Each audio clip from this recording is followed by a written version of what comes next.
nice.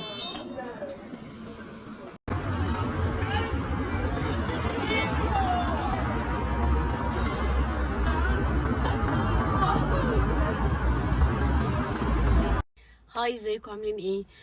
شكرا لكل الناس اللي كلمتني عشان تطمن عليا عشان اللي حصل امبارح في الكوليدج. زي ما انتم عارفين، في ناس كمان ممكن متبقاش عارفه. امبارح واحنا كان عندي كلاس في الكوليدج وحصل جريمه طعن. وللاسف الشديد انا شفت الشخص اللي كان ماسك الساطور. المهم يعني كان في جريمه في المبنى وحوالين المبنى، وكان في خناقه. فانا عايزه اعمل فلوج عشان اقول لكم طرق الحمايه هنا ايه والحاجات اللي هم عملوها لنا، خصوصا ان انا اول مره اصلا اواجه مشكله زي دي. فكان كل حاجه بالنسبه لي جديده، وانا الفتره دي كمان بدرس اصلا سيف جاردنج، بدرس الحمايه. فكان جزء من اللي حصل من الحاجات اللي احنا درسناها، فكنا فاهمين المدرسه بتعمل معانا ايه. هقول لكم كل صفاره كان معناها ايه، الاكواد اللي بتبقى ما بين المدرسين، السبل والطرق اللي بيستخدموها عشان يعدوا الوقت مع الطلبه، لان احنا لوكدين 3 ساعات.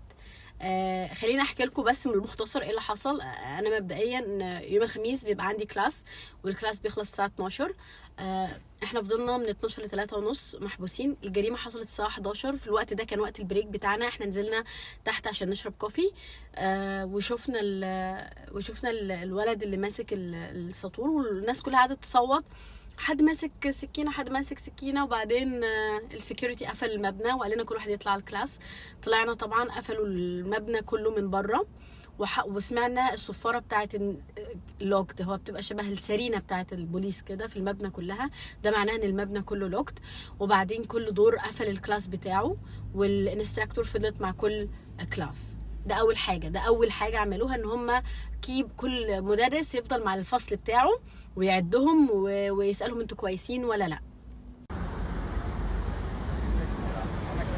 تاني حاجة بقى اللي انا فاكراها ان هم فهمونا بالمختصر. المدرسة بتاعتنا فهمتنا، قالت لنا في جريمة في المبنى والبوليس هيتدخل، ودلوقتي حطوا اللاين اللي هو البلاستيك ده حوالين الكوليدج كلها عشان ممنوع حد يخش او يطلع. مين اللي شاف اللي حصل؟ طبعا كذا حد. يعني احنا شفنا لان احنا كنا تحت، فادونا ورقة ويتنس ان احنا نكتب اللي احنا شفناه بالظبط، ووصفنا كل حاجة، وسيبنا الشهادة بتاعتنا على المكتب. وبعدين جم خدوها، المدرسة جت خدت شهادة كل واحدة من على الترابيزة. وبعدين طلبت مننا ان احنا نبقى هاديين، ولو هل الموقف اثر علينا ولا لا، هل احنا خايفين، وطمنونا ان المبنى مقفول بالكامل، وان الولد دوت مش هيقدر يخش المبنى. المبنى كله مقفول، بس احنا المفروض نتبع التعليمات اللي هتتقال. وفعلا كل بعد كده قالوا لنا انتوا محتاجين تذاكروا. فبعض الطلبه قالوا لا احنا مش في المود دلوقتي، وبقينا بقى نبص من الشبابيك يعني عايزين نعرف في ايه. فجاه عربيات الاسعاف جت وعربيات بوليس كتير، وطبعا ناس كتير بقى كانت تحت زحمه، واحنا كنا في الدور الخامس بقى. فبقى عمالين نفكر لو الولد فعلا دخل، هل هيقدر بقى يطلع الدور الخامس مثلا يضرب حد فينا؟ طب احنا هنعرف ننط؟ مش عارفه. عمالين نفكر في حاجات غريبه. طلبوا مننا ان احنا نكلم اهالينا ونبلغهم ان في انسيدنت، ونطمنهم ونقول لهم بالظبط ايه اللي بيحصل، وان احنا في امان دلوقتي. فعلا كلنا عملنا كده وكلمنا اهالينا وقلنا لهم كله تمام ومش عارف ايه. بعدها بشويه بدات بنت تعيط خايفه من صوت السرينه، قلقانه شويه. فضلت رياشور هي بتطمنها، المدرسه تقول لها ما تقلقيش انت في امان. بعد كده قالت لنا تحبوا تتفرجوا على فيلم، شغلنا فيلم على البورد. وبعدين قالت لنا تحبوا تلعبوا. لقينا بقى في بقى العاب بورد اللي هي زي اللودو، زي سناك اللادر وبينجو، لعبنا الالعاب دي. بعدها بشويه جت واحده من سيف جاردنج قالت لنا في حد عايز يخش التويلت، اللي عايز يخش التويلت يروح معاها ويجي معاها، ولو اتاخرت شويه بتيجي تخبط على الباب تقول انت كويسه يلا عشان ارجعك الكلاس تاني. بعدين بعدها برضو بساعه او ساعه ونص قالوا لنا حابين تاكلوا؟ فاحنا قلنا فعلى اساس احنا عايزين ننزل بقى. قالوا طب احنا هنجيب لكم اكل. جابوا لنا بقى بسكيتس وبناناز وشويه فاكهه على شويه سناكس كده، وزعناها على بعض وقعدنا فضلنا نبص من الشباك طب ايه الوضع. المهم كان بيحصل بيب بطريقه معينه، بيب طويله معناها ان المدرسين تطلع الكوريدور يتكلموا مع بعض ويخشوا، 2 بيب يسالونا حد عايزين يروحوا التواليت. فالزماره دي اللي بيعملوها او السنينه اللي بتعملها في الكلاس دي بتبقى عباره عن كود بين لو في حاجه خطر بتبقى بطريقه معينه، لو عايزين يتجمعوا يقولوا حاجه بتبقى بطريقه معينه. طبعا احنا عشان كنا دارسين ده ففاهمين اصلا، فكل شويه نسال الانستراكتور في حاجه خطر حابه تقوليها لنا. هي كانت بصراحه هاديه جدا وحاولت تطمنا، حاولت تتماسك نفسها وقالت لنا انا ده جزء برضو عشان تتعلموه، ان انتوا لو في مدرسه وحصل اي اكسيدنت، حصل اي حاجه وحد دخل مثلا مسلح المدرسه او كده، لازم اول حاجه تكونوا عندكم يعني توازن ما بين عواطفكم وما بين اللي انتوا هتعملوه، عشان هيبقى معاكم طلبه لازم تحموهم.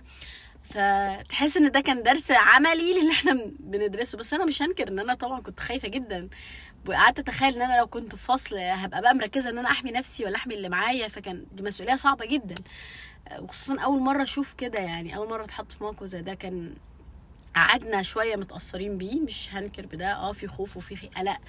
بس بعدها بقى في الاخر قالوا لنا خلاص نقدر نخرج دلوقتي، بس هنخرج كلنا مع بعض، محدش يروح لوحده، ممنوع نركب الليفت، هننزل على السلم وهنتبع اللاين. كل دور كان واقف حد من السكيورتي، واقف حد من المدرسين بيشكرونا ان احنا استحملنا ال3 ساعات دولت، وان احنا ما عملناش قلق، وبيتاسفوا لنا عن اللي حصل. طبعا كل دور كان في حد بيوجهنا نروح فين ونيجي منين. طلعنا من الاكزit دور طبعا، و كان في بوليس كتير، وبس الحمد لله طلعنا. الموضوع كان 3 ساعات، حسينا ان هو طول اليوم، حسينا ان وقت طويل قوي قوي قوي، قلق ورهبه، طب احنا هنطلع امتى، طب الموضوع هياخد قد ايه. بس عدت بامان الحمد لله، وكانت تجربه غريبه بصراحه، كانت تجربه غريبه جدا. بس كده. بس اهم حاجه اللي انا اتعلمته يعني من الموقف ده، ان اول حاجه لازم تحمي نفسك، ولازم تحمي اللي معاك، لازم تبقى عارف الفاير اكزيت فين. ممنوع استخدام الاسانسير او الليفت خالص بكل الاشكال، ممنوع تروح في مكان لوحدك، لازم تكون تتبع الجروب يعني. رابع حاجة ممنوع لو انت شايف اللي جنبك بينشر فزع او ذعر او كده تطمنه او تبعد عنه او تتجنبه شوية، عشان انت كمان ما ينقلكش الطاقة السلبية بتاعت القلق والخوف.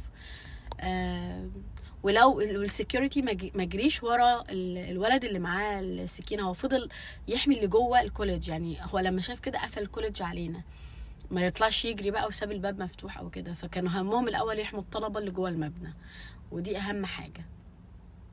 كمان في نقطة معينة، في كلمة أو كود معين كل مدرسة بتبقى عارفاه أو كل حضانة بتبقى بين المدرسين. الكلمة دي لما بتتقال بيبقى خلي بالكم من الطلبة اللي معاكم، لأن احنا في موقف دلوقتي خطر.